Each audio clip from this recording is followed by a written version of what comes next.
Hello and welcome back to Spekd. Today we're going to be looking at the Warhammer 40,000 Conquest issue number 15. Now it has been a while since I've done one of these, and for the simple reason is that I get a subscription. When you sign up with the subscription for Hatchet, you only get one delivery a month, but then you also get other items alongside that. So rather than me going from week to week to the shelf to get an item, I just wait for my delivery. Now, there will be some cases with particular models that I will go out and buy the magazine directly off the shelf. And that's just to, if I need more than one of those items to help build up the army. So you will see those kind of magazines, kind of like reviews a lot sooner. But we are going to do this a little bit different today. Rather than just go through the magazine and finish, I'm actually going to go through the process of looking at the magazine, taking a detailed look at the model, getting the model painted, and then carrying out the combat that's actually in the magazine. Alright, so let's take a start. So, we have the Biologus Putrifier. A nice piece of artwork there. I like the colour theory that they always play with. There's an old statement. It's like orange and green should never be seen because they're highly contrasting. But when you look at that, it looks just right. Good job. We're going to look at weapon rules, etc. But let's have a look inside.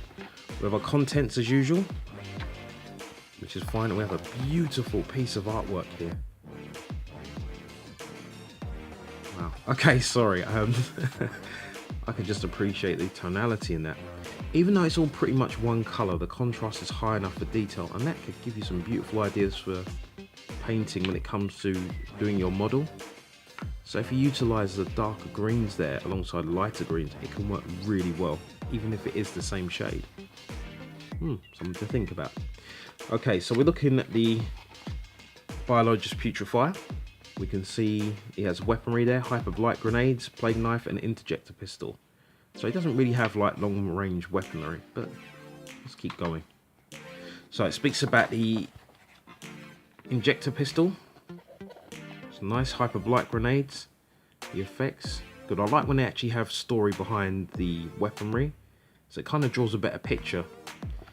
You know, when it's on the battlefield and when you're actually getting into creating bases. So, Horus Heresy. If you've been in 40k for any point of time, you know about this. This is the whole premise of everything that you're doing here. It's the whole reason for the war. And lots of people have always asked me, like, hey, look, you know, what is the reason for these guys fighting? What's their deal? This is it. So I'm not going to spoil it for you. Take your time, read it, and enjoy it. And I think really this should have been the first thing they released with the history, and that would have made a lot more sense. Okay. So we've got the, I think that's from the Betrayal at Karth box set. That's an amazing box set. You can see there the legions fighting it out. I'm not going to spoil that because it's brilliant. We've got more narrative story here. I like that. Sorry, I'm getting a little bit caught up, but I'm really enjoying this, even just looking at it. And we get to see these Death Guard models. Now, a lot of people think that all these pictures are a bit of waste, so like a bit more history, but you get to really see all of the models and variations. They do take their time to make sure that they change up the models when they put them in these pictures, just so you can get a better idea of what you can do with them, alternatives. So always bear that in mind when having a look. Now, we've got the Biologus Putrifier, how to build. This model does actually require glue this time, and I'll show you the complete model, because I did actually build it. So follow the step-by-steps, nice clear clean instructions. Just in case you're not aware of this, or just in case you are building models fresh and this has been about the third glue model that's been in the set, you might have realised that if you use a plastic glue to glue it to the base, you can't take it off and modify the base afterwards. So I suggest you use super glue to stick it to the base, but plastic glue everything else together so it sets.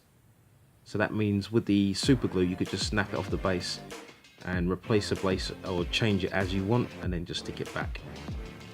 So we've got our paint guides. Again, it goes through the colours and the setup, and we'll go through the painting afterwards, and I'll have some slight variations.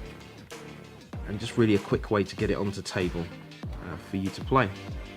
I like the way they always come back in and show you all the colours that they're using. when it comes to golds and silvers, always put your model down once you've applied like a gold or a silver. Back away, have a look at it and see if it needs anything more. Because sometimes, you know, it can be a bit much if you go too far with one colour or the other. Too much gold or silver just doesn't come off too good. Unless you're doing custodes. Yeah. So we've got our shades in there, brilliant. And that's a nice look there for the model.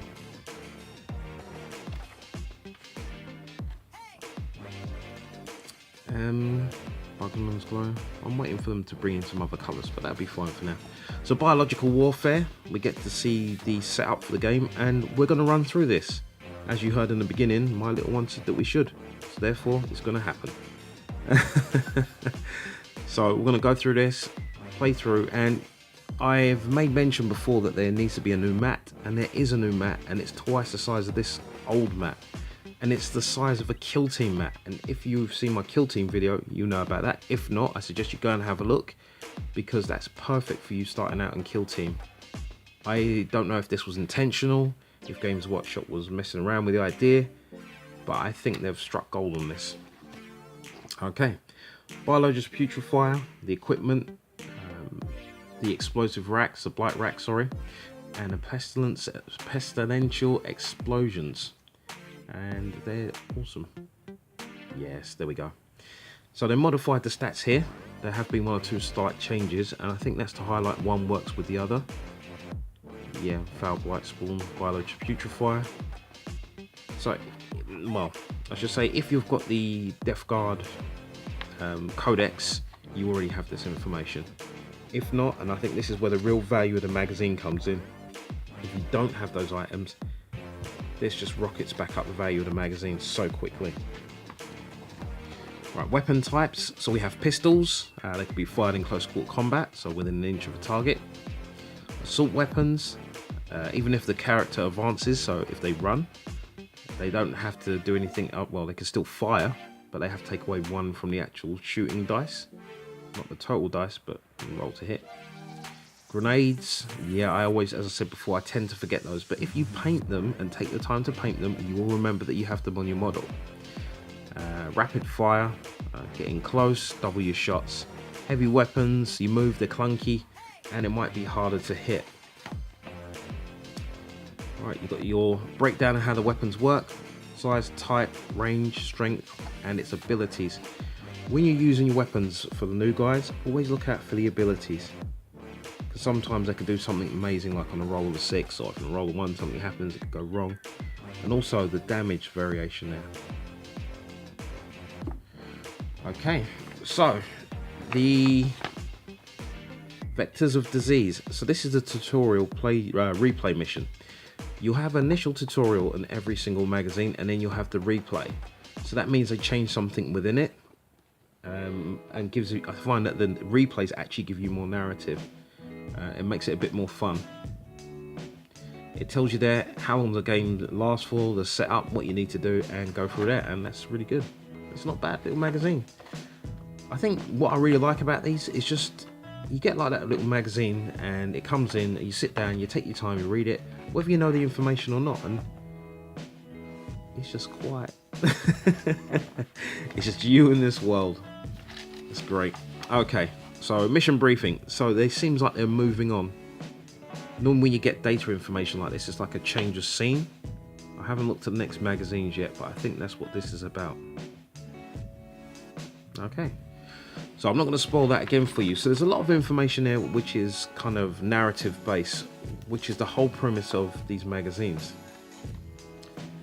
So next set of magazines there, sorry, almost missed that, is the Intercessors, Interceptors and Hellblasters, issue 16, and issue 17 is another container. I think we just had a container in a recent issue. I think it was a Christmas one that I did. But anyway, that's the magazine. I'll get the models and bring them close. One thing that they did supply was some more dice.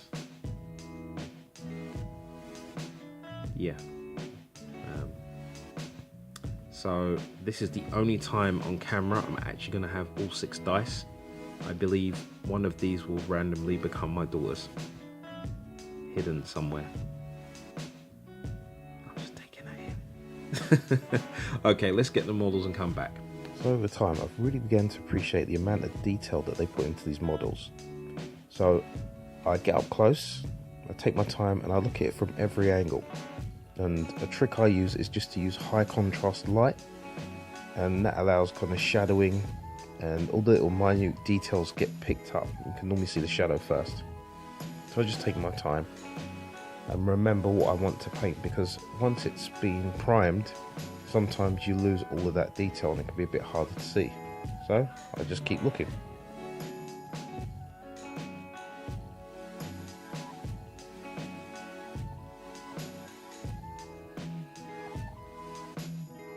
Once I've painted the model, I have a look over it and I see that it's a bit too clean. So I want to dirty it up a little. And I've got an example here, my tank, this Lehman Russ. You have a look, it's kind of dirty. It was very quick, very simple, and it gives a really good mud effect. And I just want a little bit of this on my model. So the items that I use are my old favourites, which is my sand, glue, tea bags, and a little bit of wall filler. And I just combine all those together, a little bit of paint to give it colour, and I add that onto the model where I need it. Doesn't take long, just a few seconds. And I put all that on baking tray just so I can just throw it away once it's all done.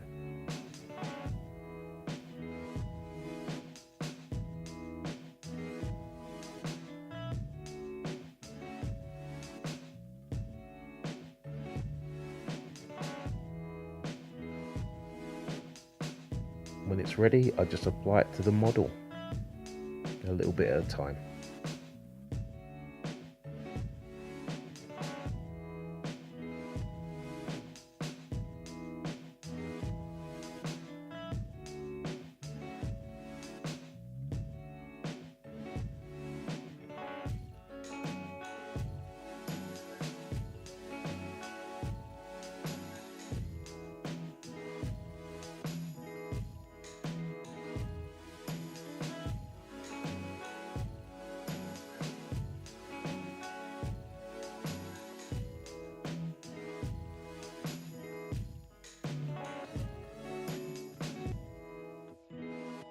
And just leave it to dry.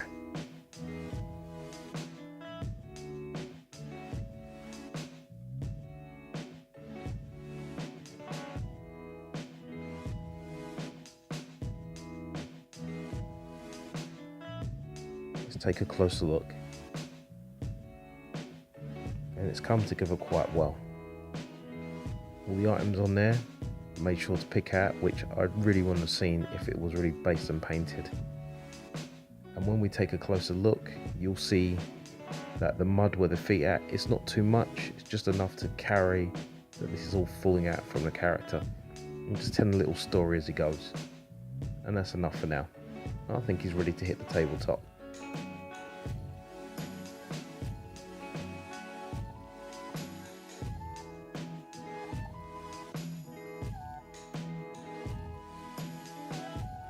I'm really happy with the way that's come out. And he's ready for the tabletop.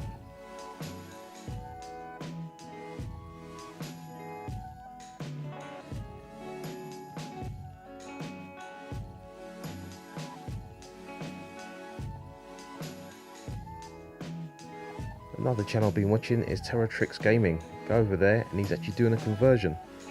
He's just started out, so a bit of support will go really well. I've enjoyed our time and look forward to doing more work with Blackstone Fortress and more 40k. So I've had fun, and as always, PC out.